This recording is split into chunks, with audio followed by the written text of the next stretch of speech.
గుర్తుండదేట్రా యాదవ్ వల్లారా. ఓ నా బుక్ లో చూసిన దాన్నైనా తిన్నంగా చదువుతారా అంటే అది ఉండదు. ఏదో బాగా అటర్ ఫ్లాప్ అయిపోయిన తెలుగు సినిమాకి రివ్యూ చెప్పినట్టు చదువుతారు ఒక్కొక్కడును.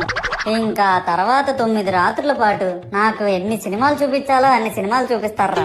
ఇందులో ఫన్నీ పార్ట్ ఏంటంటే నేను ఎన్ని బ్యాచ్లను చూస్తాను తెలుసా. ప్రతి వీధి పందిరి దగ్గరికి తిరుగుతూ నా విగ్రహాలకు రివ్యూ ఇచ్చే బ్యాచ్ ఒకటి, ప్రసాదాల కోసం ప్రతి పందిరి దగ్గరికి తిరిగే బ్యాచ్ ఇంకొకటి. ఇంకా దరిద్రం ఏంటంటే నాకు కొట్టిన కొబ్బరికాయలు ఏమైనా మిగిలిపోయేమో వాటిని తీసుకెళ్లి పచ్చడి చేసుకుందాం అనే బ్యాచ్ ఒకటి. ఇవన్నీ చూస్తూ 9 రాత్రులు గడిపాక సరేలే సాయంత్రం అనిపిస్తారులే అని కాలు మీద కాలు వేసుకొని కూర్చుంటే అప్పుడు మొదలవుతాదిరా నా నిమజ్జనం వ్యాన్ ముందు 90 వేసి నాగిని డాన్స్ చేస్తారు. అంటే నాకు అర్థం కాదు, 9 రోజులు వాళ్ళతో కలిసి ఉన్నానని నన్ను కూడా వాళ్ళ ఫ్రెండ్ లా ట్రీట్ చేస్తారా ఏంటి? అబ్బా అబ్బా అబ్బా అబ్బా మునిగినంత వరకు మనశ్శాంతి ఉండదురా బాబు నాకు. అంటే ఆ మాత్రం హడావడి లేకపోతే నీ గొప్పతనం 10 మందికి ఎలా తెలుసు స్వామి? ఇవన్నీ నీకు గొప్పలాగా ఉన్నాయారా. ఇప్పుడు 100-200 అడుగులు నా విగ్రహాన్ని తయారు చేస్తారు. నేను స్టడీగా నించుంటున్నాను కాబట్టి నాతో సెల్ఫీలు దిగుతున్నారు. అదే నేను రింగ్ రోడ్ లో నడిచాను అనుకో పరిస్థితి ఏట్రా.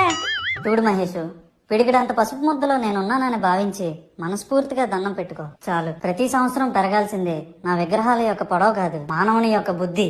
నన్ను నమ్మి ముందడుగేయు, నిన్ను నమ్మిన వారిని వెనకడుగేయకుండా చూడు. జై బోలో గణేష్ మహారాజ్ కి జై.